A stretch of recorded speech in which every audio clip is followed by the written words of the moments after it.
The other day I tested this keyboard and I liked the keycap profile, so I got myself a KSA keycap set.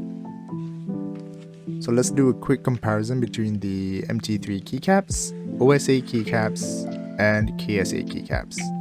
MT3 keycaps are the most expensive of the bunch at around 450 ringgit, OSA at about 90 and KSA at the same price.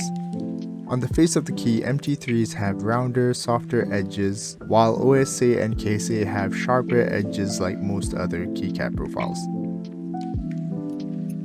The MT3 and KSA have similar keycap height, while OSA is lower.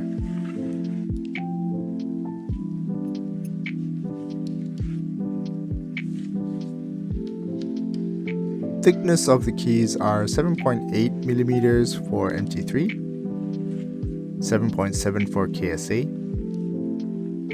and 7.2mm for OSA. Now for the homing keys, the OSA has a normal single ridge on the keycap, while MT3 and KSA has a deep concave dish.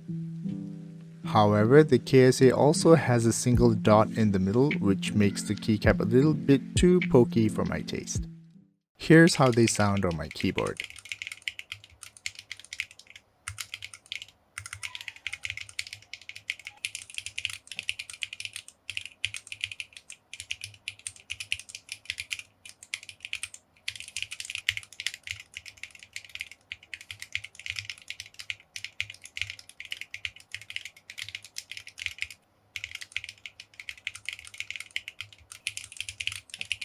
For my ears, the most obvious is the OSA having a more clackier sound compared to the MT3 and KSA keycaps, while the MT3 and KSA sound about the same, but with the MT3 having a slightly more deeper sound.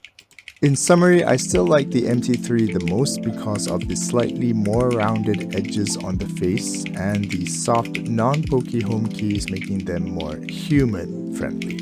KSA felt like they're trying too much to be MT3 while keeping a cherry formula. As for the OSAs, I think they were okay if I compare them to cherry or OEM profile. So that's it. MT3 is still my favorite keycap profile. Alright, thanks for watching. ご視聴ありがとうございました。